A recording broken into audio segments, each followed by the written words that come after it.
Tonight, chaos at a cheerleading competition in Dallas. The panic at the Dallas Convention Center. Young girls in cheer uniforms and parents run for their lives. I felt so helpless seeing little girls hiding and crying.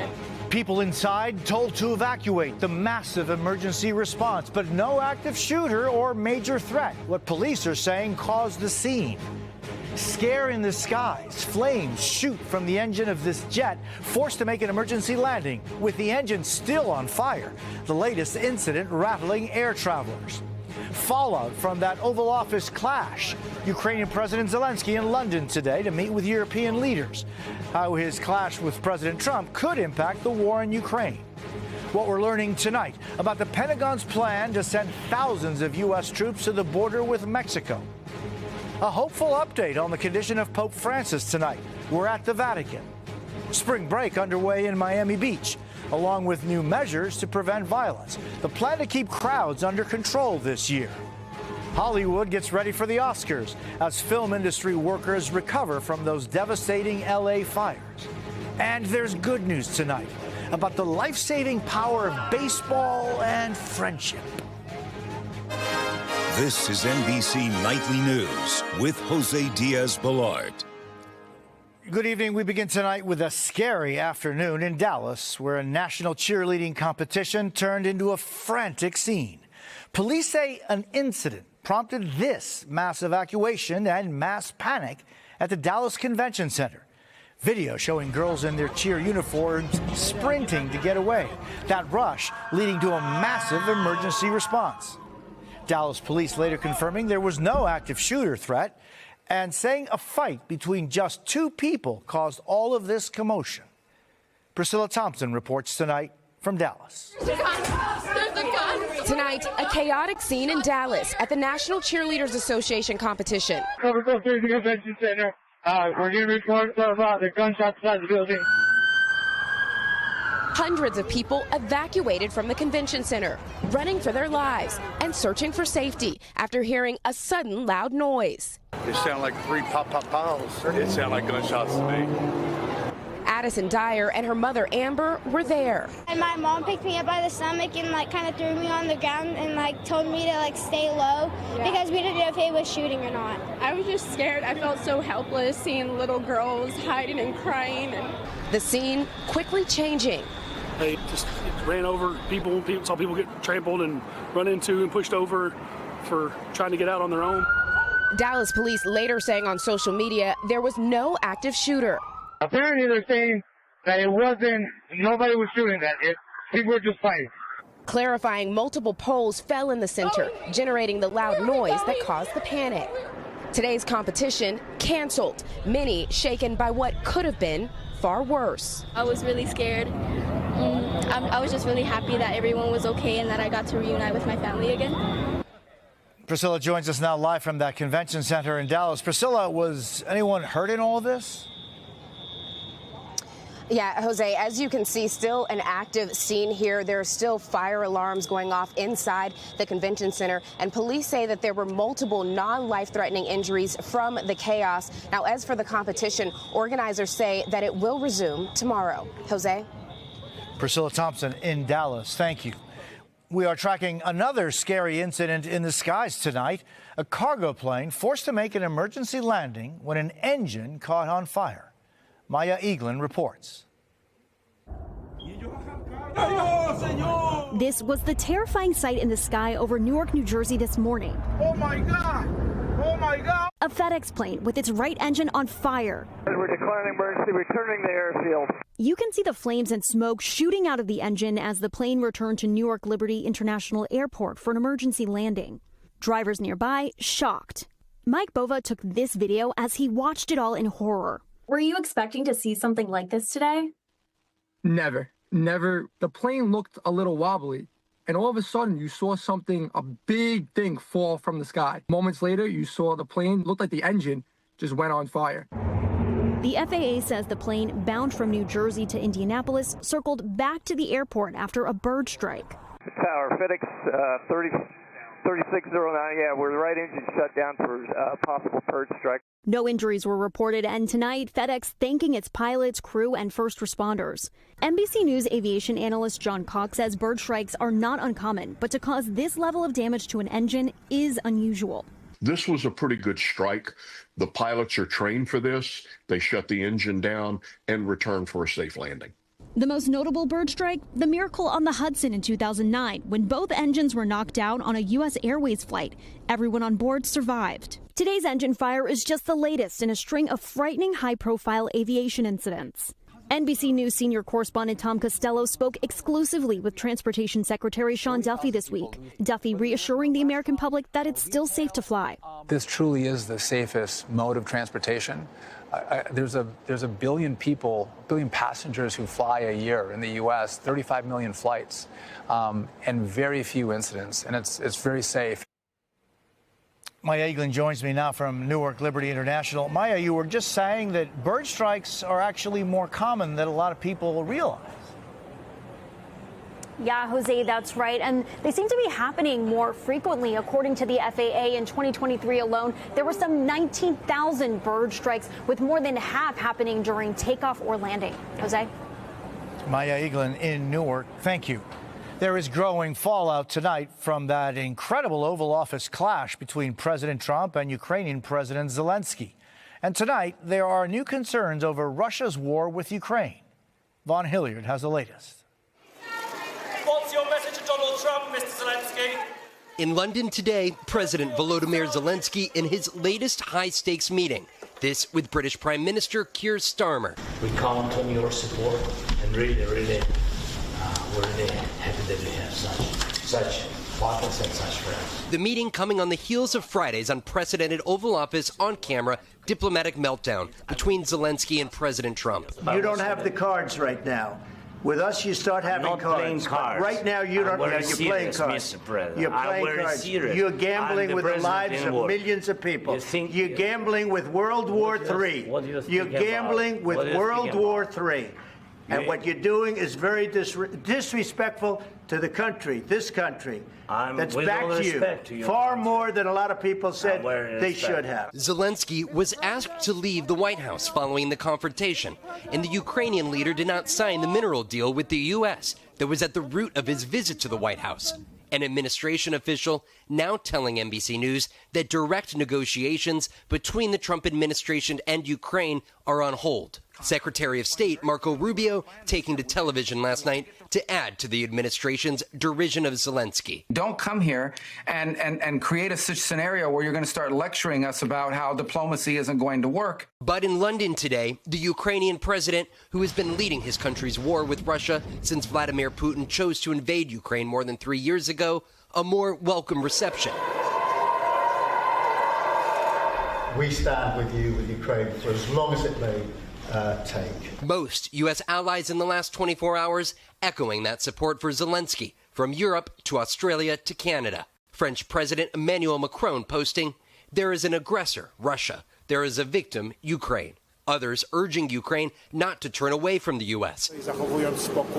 President Andrzej Duda of Poland pushing Zelensky to return to the negotiating table, saying the U.S. is best positioned to end the war, as President Trump had this warning last night. Either we're going to end it or let him fight it out. And if he fights it out, it's not going to be pretty. Because without us, he doesn't win.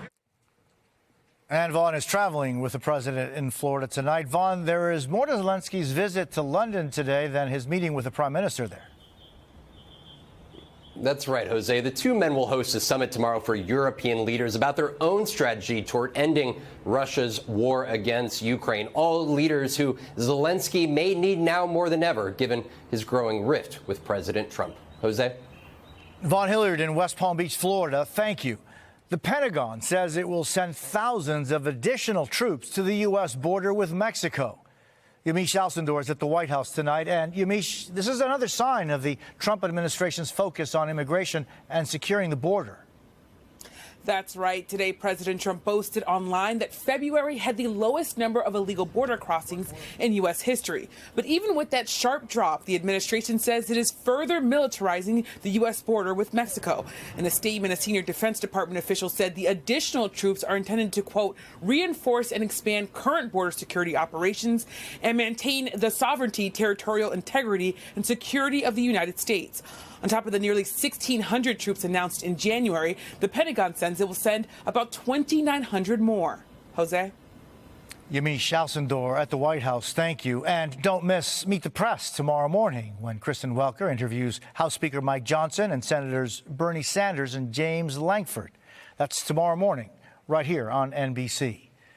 Also tonight, former New York Governor Andrew Cuomo says he now wants to be mayor of the city of New York. Cuomo, a Democrat, making it official in this announcement video today. He resigned as governor almost 4 years ago after facing multiple allegations of sexual harassment. Cuomo's campaign comes as the current mayor, Democrat Eric Adams, has faced months of scandal after an indictment on corruption charges, which he pleaded not guilty to. The Trump administration has moved to dismiss those charges, but a judge has yet to rule. And to the Vatican now, and a new update and possible improvement in Pope Francis's condition. And Thompson is there for us tonight. And what's the latest? The news is much better tonight, Jose. Pope Francis is stable after yesterday's bronchial spasm. He has been alternating between the breathing mask and receiving high-flow oxygen, and the Vatican says he's having a good response. On top of that, there have been no more crises since the one like on Friday. All of that lightening the mood at tonight's rosary service inside St. Peter's Basilica because of the rain. The Vatican says the Pope does not have a fever, his vital signs are normal, and he was up walking and praying today at his private chapel in the hospital. Still, Pope Francis' prognosis is guarded, and what that means is he is not out of the woods yet. Jose? And Thompson at the Vatican, thank you. Still ahead tonight, the spring break crackdown in Miami Beach as police try to prevent scenes like this. We're back with a scary moment high above the streets of New York. Strong winds sent this window washing rig twisting and smashing into the side of a building with 2 workers on board. Firefighters eventually were able to pull the washers to safety. It is spring break in Miami Beach, and for the second year in a row, they're gearing up for strict rules to prevent deadly violence from the past. Marisa Parra reports from Miami Beach. Guys, they're saying expect curfew. Potential curfews. Are you kidding me? It's a spoof video, but the warning is real. Starting this weekend, it's over between Miami Beach and the wild spring break of years past. This year, we want folks to have a reality check. Miami Beach Police Chief Wayne Jones walks with us on the very street where one of the deadly spring break shootings happened 2 years ago. A deadly shooting on Ocean Drive. The deadly chaos of spring 2023 led to what is now a second year in a row of stricter measures. We've got the iconic Miami Beach behind me, 15 blocks of Ocean Drive in front of me, and of all of the beach entrances, only 3 of them are going to be open. This is one of them. Beach bag checks, DUI checkpoints, closed streets, up to $100 parking, measures that police now say they have the data to show that last year it worked. 24% decrease in felony arrests, which is huge, huge. An 8% decline in overall arrest. And there were no fatal shootings. But businesses like Miami Beach's Palace Bar and Restaurant are bracing for a different impact. This is considered our sidewalk cafe extension, and so all of this has to be removed. How many seats? 187 seats. Restrictions and fewer crowds meant both less chaos and fewer patrons. Did you see a change in revenue between March of 2023 and March in 2024? We did. Yeah, we did. It was pretty substantial, probably about 15 or 20%. Other parts of Florida, like Volusia County, now following Miami Beach's lead. We really don't want you here. I'm going to be honest with you. Fort Lauderdale's Broward County with its own viral video. We got beaches, we got vibes, but remember, we got rules. The signs are clear. South Florida cities aren't afraid to rain on the spring break parade. Last year, we did the breakup with spring break, and I had a friend of mine tell me, well, you guys didn't just break up with spring break, divorce spring break, and we did. Marissa Parra, NBC News, Miami Beach. We're back in a moment with the Oscars' big challenge, how to celebrate Hollywood's biggest night just weeks after those devastating wildfires.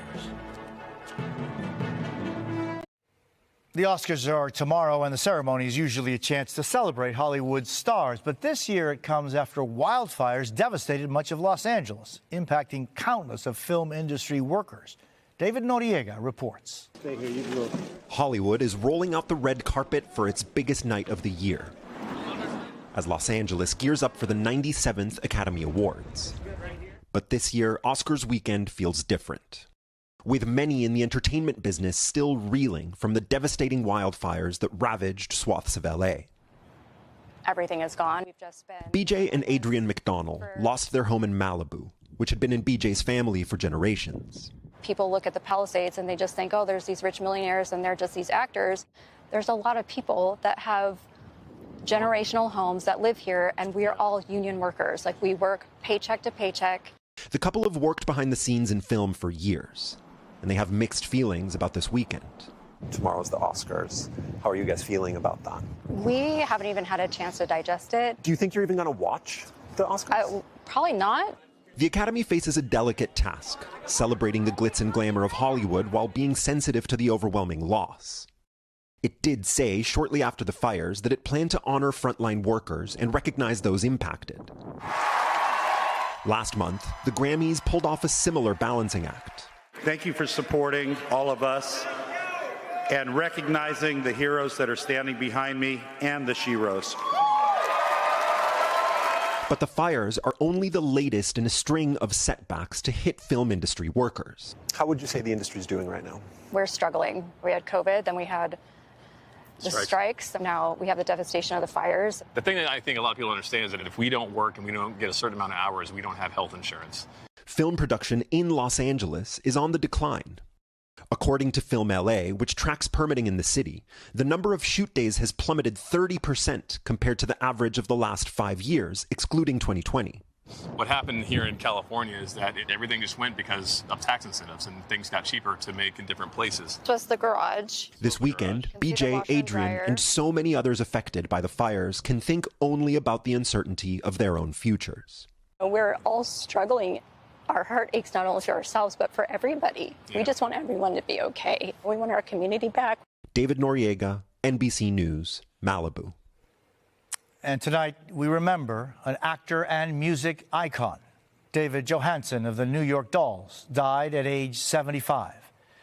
After the Dolls, he performed solo as Buster Poindexter and had a major hit with Hot, Hot, Hot.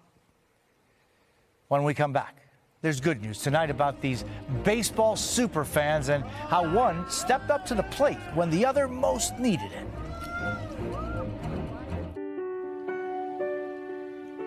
There's good news tonight. You know, so often the good news doesn't get as much attention as the bad. So every Saturday we highlight the many people who spread joy and love.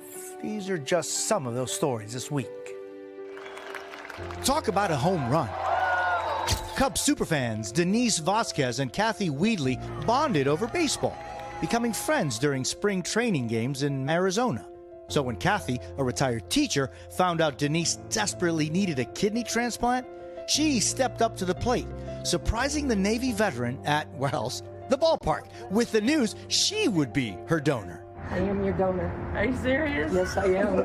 I am your donor, girl. All right. Yeah. Their recent surgery at Dignity Health St. Joseph's Hospital in Phoenix, a life-saving gift that will keep Denise swinging for the fences for years to come. It was just overwhelming and amazing. Emotional. When I learned Denise needed a kidney, I knew I had to try. You don't let a Cub fan die. Here's a moment that'll melt your heart. Beautiful. That's 10-year-old Ava Cooper, a patient at Cleveland Clinic Children's Hospital. When the staff found out she was missing her school's daddy-daughter dance, they surprised Ava and her dad, Sean, with a celebration of their own. Here she comes.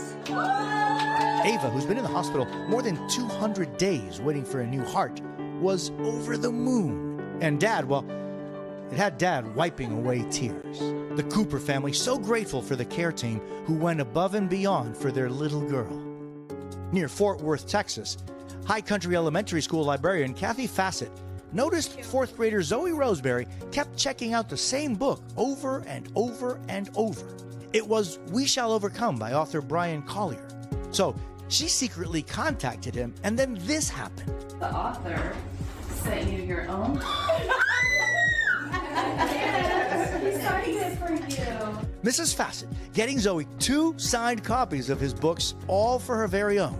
That kindness meant the world to Zoe and her mom, Angela. Tell me about the day that you were surprised with, not one, but 2 surprises. It was so beautiful. I started crying, and I loved how he put Martin Luther King in the center. As a parent, how do we process something so beautiful as what your daughter experiences? I was so glad that Miss Fassett, the librarian, took note out of all the students to notice my child. I was just, I appreciate librarians. Zoe's love for reading so inspiring, we decided to give her a surprise too. It is a pleasure to meet you. It is a pleasure to meet you too. I am a big fan of your books. I love them so much. Oh, you warm my heart when you say that. Brian Collier, her favorite author, sharing his words of wisdom. Why did you step forward and say, yeah, I want to give her these books? The very notion of somebody attracted to words and books. I love the way books feel and how much they weigh and the stories that they tell. It's a time machine. You can go anywhere in the world in a book. Zoe, you're the star.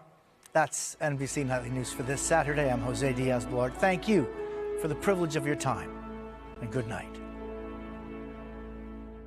Thanks for watching. Stay updated about breaking news and top stories on the NBC News app or follow us on social media.